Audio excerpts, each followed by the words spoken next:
नमस्कार दोस्तों, जय श्री श्याम। अगर हम बात करें तो इस हफ्ते में दोस्तों हमारे देख लीजिए नए 5 एनएफओ हैं जो लॉन्च होने जा रहे हैं। तो यहाँ पे बात आती है कि सर हमको किन किन एनएफओ में इन्वेस्टमेंट करना चाहिए। देखो यहाँ पे जो हमारे एनएफओ हैं वो हमारे टोटल 5 एनएफओ हैं, लेकिन पांचों एनएफओ इस लायक नहीं है कि हम यहाँ पे हमारा पैसा इन्वेस्ट कर सकें। तो आज की वीडियो में कंप्लीट आपको बताऊंगा कि कौन सा एनएफओ आपके लिए बेटर रहने वाला है, किस एनएफओ में आप अगर पैसा लगाओगे तो फ्यूचर में आपको ग्रोथ देखने को मिलेगी। तो चलिए शुरू करते हैं आज की हमारी वीडियो को। चैनल पर नए हो तो चैनल को सब्सक्राइब कर देना और बेल आइकन के बटन को दबा देना। तो चलिए शुरू करते हैं। तो दोस्तों यहाँ पर सबसे पहला हमारा जो एनएफओ निकल के आता है वो है एचडीएफसी निफ्टी 500 मल्टी कैप। अगर इस एनएफओ की बात करें तो 6 अगस्त ये लॉन्च होगा और 20 अगस्त को क्या होगा, ये क्लोज हो जाएगा। अगर इस टाइम पीरियड के बीच में आप इन्वेस्टमेंट करते हो तो 10 रुपए की एनएवी के हिसाब से क्या होगा, आपको यूनिट अलॉट होंगे। पांचों की पांचों में आपको 10 रुपए एनएवी के हिसाब से यूनिट अलॉट होंगे। ठीक है, तो यहाँ पे ये है, अगर आप यहाँ पे इन्वेस्टमेंट करते हो तो आपको क्या बेनिफिट है।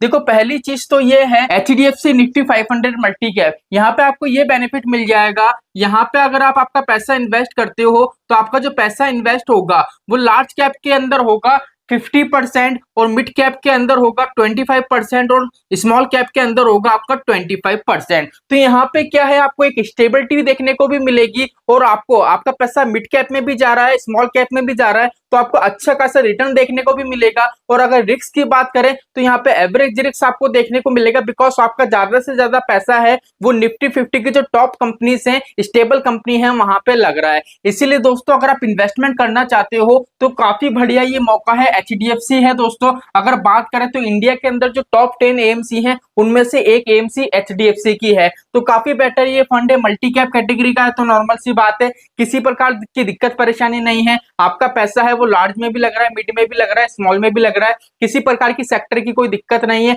आपका पैसा अगर लार्ज कैप में भी लग रहा है तो लार्ज कैप में भी ऐसा नहीं है कि सिर्फ आपका मैन्युफैक्चर में लगेगा या सिर्फ फाइनेंशियल सेक्टर में लगेगा। आपका पैसा जिस सेक्टर, जो सेक्टर अच्छा चल रहा होगा, जिस सेक्टर में जो स्टॉक अच्छे होंगे उस सेक्टर, उस स्टॉक में आपका पैसा लगेगा। तो काफी अच्छी चीज है, यहाँ पे इजीली आप इन्वेस्टमेंट कर सकते हो। सेकंड नंबर पे हमारा फंड आता है Motilal Oswal business cycle fund. अब देखो अगर मोतीलाल ओसवाल की बात करें ना तो कोई इतना ट्रस्टेड एएमसी भी नहीं है, माना इतनी ट्रस्टेड एएमसी है लेकिन कोई ऐसी एएमसी भी नहीं है जो इन्वेस्टर को रेगुलर बेस पे रिटर्न बना के दे। अब इसकी मुझे सबसे बड़ी बीमारी यही लगती है, ये बस क्या है, मोतीलाल ओसवाल की जो एएमसी है इन्वेस्टर को बिल्कुल बेवकूफ बनाने वाला काम करती है। अभी कुछ टाइम पहले इसका एक एनएफओ आया था मोतीलाल ओसवाल मल्टी कैप। अब वो एनएफओ जैसे आया, वो एनएफओ क्लोज हुआ, उसके बाद ही ये लिया है मोतीलाल ओसवाल डिफेंस का। डिफेंस की हालत आपको पता ही है, मोतीलाल ओसवाल डिफेंस का जैसे ही क्लोज हुआ उसके बाद ये लेके आ गए मोतीलाल ओसवाल मैन्युफैक्चरिंग। अब मैन्युफैक्चरिंग वाला जो एनएफओ है अभी वो हाल ही में क्लोज हुआ है और वापस से अभी पब्लिक के लिए ओपन भी नहीं हुआ है, और उसी टाइम पीरियड में देख लीजिए लेके आ गए Motilal Oswal business cycle fund. ठीक है, तो ये बिल्कुल ही गलत कंसेप्ट है कि रेगुलर बेस पे आप आपके एनएफओ है मार्केट में लॉन्च करते जाओ, बल्कि सही कंसेप्ट ये है आप एक एनएफओ लेके आओ, ये थोड़ा स्टेबल हो, उसके थोड़े टाइम बाद आप अपना नया एनएफओ लेके आओ, जिससे हमारी जो ब्रांड होती है उसका भी एक नाम होता है। लेकिन मोतीलाल ओसवाल आपने देखा होगा अगर आप यूट्यूब पे, टीवी वगैरह पे इसके काफी ज्यादा ऐड आते हैं। ठीक है, लेकिन मुझे नहीं लगता यहाँ पे आपको कोई खास बेनिफिट मिलने वाला है। अगर मान लीजिए आपको Motilal Oswal business cycle fund है, अगर आपको इसमें इन्वेस्टमेंट नहीं करना है तो इसके अलावा एक एनएफओ है जो मैं आपको सजेस्ट करता हूँ। एक ऐसा एनएफओ तो नहीं है, एक ऐसा फंड है जिसमें अगर आप इन्वेस्टमेंट करोगे तो आपको काफी ज्यादा ग्रोथ देखने को मिलेगी। तो सिंपली चलेंगे, सबसे पहले हम हमारी ग्रो एप्लीकेशन पे, यहाँ पे मैं कंप्लीट आपको बताता हूँ कि कौन सा हमारा वो फंड रहने वाला है। तो यहाँ पे मेरी ग्रो एप्लीकेशन सिंपली ऑन कर लेता हूँ। तो यहाँ पे देख लीजिए हमारा जो फंड रहने वाला है वो मैं सिंपली सर्च कर लेता हूँ, आईसीआई बिजनेस। ये देख लीजिए, अगर आपको सिंपली हमारा जो Motilal Oswal business cycle fund है इस एनएफओ में इन्वेस्टमेंट नहीं करना है तो आईसीआईसी का ये फंड है दोस्तों, बिल्कुल यही सेम कैटेगरी है। अगर आप इन्वेस्टमेंट करते हो, थीमेटिक फंड है, तो यहाँ पे आपको काफी ज्यादा बेनिफिट देखने को मिलेगा। बिकॉज देख लीजिए अगर ऑल टाइम का रिटर्न देखे तो 28% है, 3 साल का रिटर्न देखे तो 26% है, 1 ईयर का रिटर्न देखे तो 45% है, और हमारा 6 मंथ का रिटर्न देखे तो 18% का यहाँ पे रिटर्न आपको देखने को मिल जाता है। अगर आप यहाँ पे इन्वेस्टमेंट करते हो तो टोटल जो होल्डिंग है वो 77 होल्डिंग है। और क्या होता है दोस्तों, अगर एनएफओ में आप इन्वेस्टमेंट करोगे तो आपको पहली चीज तो किसी तरीके का पता नहीं है यहाँ पे आपको कितना बेनिफिट मिलने जा रहा है, कौन कौन से स्टॉक्स में कौन कौन से सेक्टर में आपका पैसा इन्वेस्ट होगा। लेकिन एक ये फंड ऐसा है जो बिल्कुल स्टेबल है, जिसको काफी टाइम हो चुका है, इसलिए अगर आपको बिजनेस साइकिल में इन्वेस्टमेंट करना है तो मेरे हिसाब से मोतीलाल ओसवाल में ना करके अगर आप आईसीआईसी में करोगे तो काफी यहाँ पे बेटर आपको बेनिफिट देखने को मिलेगा। लेकिन फिर भी अगर आपका कंसेप्ट है कि सर मुझे तो नए एनएफओ के अंदर ही करना है, तो मोतीलाल ओसवाल वाले को भूल जाओ। आपके लिए जो फंड निकल के आता है वो आता है bank of India business cycle fund. यहाँ पे आपको काफी ज्यादा बेटर रिजल्ट देखने को मिलेगा। अगर हम कंपेयर करें मोतीलाल ओसवाल से, तो यहाँ पे bank of India same fund है, देख लीजिए, ये भी बिजनेस साइकिल है, ये भी बिजनेस साइकिल है, लेकिन यहाँ पे आपको ज्यादा बेनिफिट देखने को मिलेगा। बेनिफिट इसलिए देखने को मिलेगा, अगर बैंक ऑफ इंडिया की बात करें तो बैंक ऑफ इंडिया के जितने भी म्यूचुअल फंड स्कीम है, अगर आप उन सभी स्कीम को देखोगे तो काफी बेटर वो यहाँ पे इन्वेस्टर को रिटर्न बना के दे रही है। अगर इस तौर पे हम देखें तो बैंक ऑफ इंडिया का एक नाम है कि भैया यहाँ पे अगर हम हमारा पैसा इन्वेस्ट करते हैं तो इन्वेस्ट जो हमारा फंड मैनेजर है प्रॉपर तरीके से हमारा मनी को मैनेज करता है और हमको रिटर्न बना के देता है। इसलिए मोतीलाल ओसवाल दोस्तों कोई खास एएमसी भी नहीं है, और यहाँ पे मुझे कुछ लगता भी नहीं है कि यहाँ पे इन्वेस्टर को बेनिफिट मिलने वाला है। ठीक है, बिकॉज अगर डिफेंस सेक्टर की बात करें तो यहाँ पे यूनिट तक अलॉट नहीं कर पाई थी ये एएमसी, जब इनके पास ज्यादा एप्लीकेशंस आ गई थी। इसलिए अगर आपको इन्वेस्टमेंट करना ही है तो bank of India business cycle में कर सकते हो। ये एनएफओ 9 अगस्त को आएगा और 23 अगस्त को ये क्लोज हो जाएगा।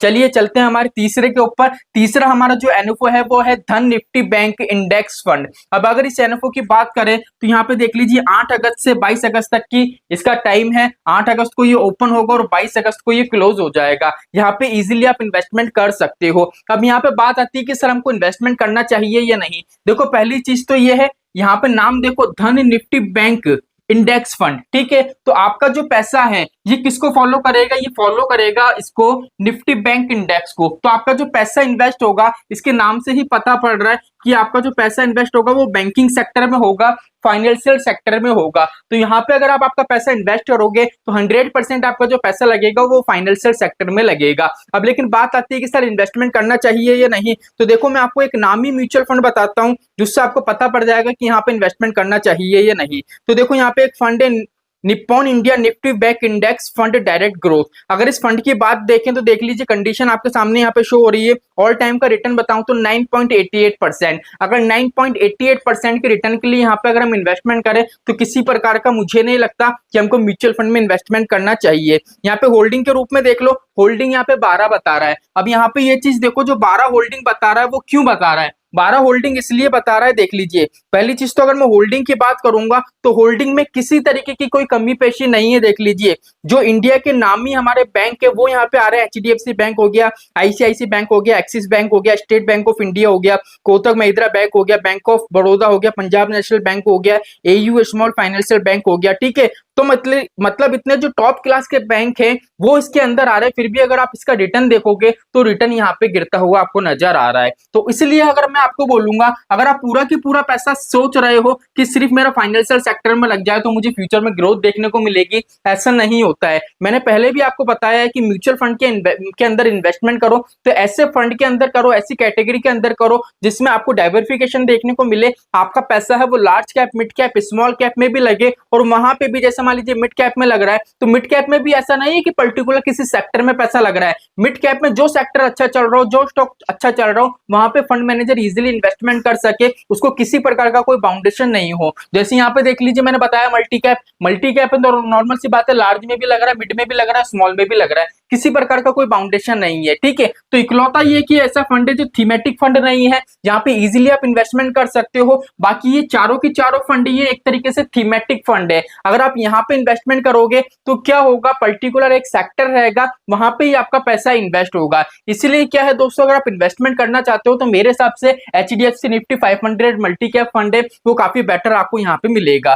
फोर्थ हमारा है fund Aditya Birla Nifty defence index fund. अगर डिफेंस की बात आती है तो थोड़ा डर हमारे मन में जाग जाता है कि सर क्या होगा, डिफेंस में इन्वेस्टमेंट करना चाहिए या नहीं। देखो क्या है, अगर हम बात करें आदित्य बिरला आदित्य बिरला एएमसी की। तो आदित्य बिरला की जो एएमसी है ना, इंडिया के अंदर देखे तो चौथे नंबर पे रैंक करती है। तो एएमसी बहुत अच्छी है आदित्य बिरला की, और आदित्य बिरला के काफी ऐसे फंड है जो इन्वेस्टर को काफी बेटर रिटर्न बना के दे भी रहे हैं। ठीक है, तो यहाँ पे बात आती है, देखो अगर मोतीलाल ओसवाल का डिफेंस, आदित्य बिरला की जगह अगर मोतीलाल ओसवाल का डिफेंस फंड होता है ना, तो सीधे ही सीधे हम मना कर देते कि यहाँ पे आपको इन्वेस्टमेंट नहीं करना चाहिए। लेकिन क्या है, ये एएमसी ऐसी है, जैसे बैंक ऑफ इंडिया को देखो, आपने इसका एनएफओ लॉन्च होते हुए कब देखा था? आपको 2 से 3 महीने हो गए होंगे, ज्यादा ही टाइम हो गया होगा, आपने इसका एनएफओ नहीं देखा होगा। ऐसी आदित्य बिरला, ये ऐसी ट्रस्टेड एएमसी है जो रेगुलर बेस पे अपना एनएफओ है वो मार्केट में लॉन्च नहीं करती है। ये अपना एनएफओ लाती है मार्केट में, जब वो लॉन्च हो जाता है, जब वो स्टेबल हो जाता है, उसके बाद ही सोचती हैं कि हमको नया फंड मार्केट के अंदर लाना चाहिए। तो यहाँ पे भी इजीली आप इन्वेस्टमेंट कर सकते हो, यहाँ पे आपको अच्छी खासी ग्रोथ देखने को मिलेगी। तो मेरे हिसाब से अगर आप इन्वेस्टमेंट करना चाहते हो तो पहला एचडीएफसी आ गया और दूसरा आदित्य बिरला आ गया। यहाँ पे अगर इन्वेस्टमेंट करोगे तो आपको ग्रोथ देखने को मिलेगी। अब बात आती है कि सर इन ये पांचों की पांचों जो एनएफओ है, अगर हमको इसकी डिटेल चाहिए तो देखो आप कमेंट कर देना, आप जिस एनएफओ की बोलोगे उस एनएफओ पे कंप्लीट वीडियो बनाऊंगा, देन कंप्लीट आपको बताऊंगा कि यहाँ के अंदर अगर आप इन्वेस्टमेंट करते हो तो किस किस सेक्टर में आपका पैसा इन्वेस्ट होगा, इसका क्या बेंचमार्क रहने वाला है, कौन कौन से स्टॉक इसको शामिल करने पड़ेंगे। तो चलिए आज के लिए इतना ही, मिलते हैं हमारी नेक्स्ट वीडियो में। जय श्री श्याम दोस्तों, जय श्री राधे।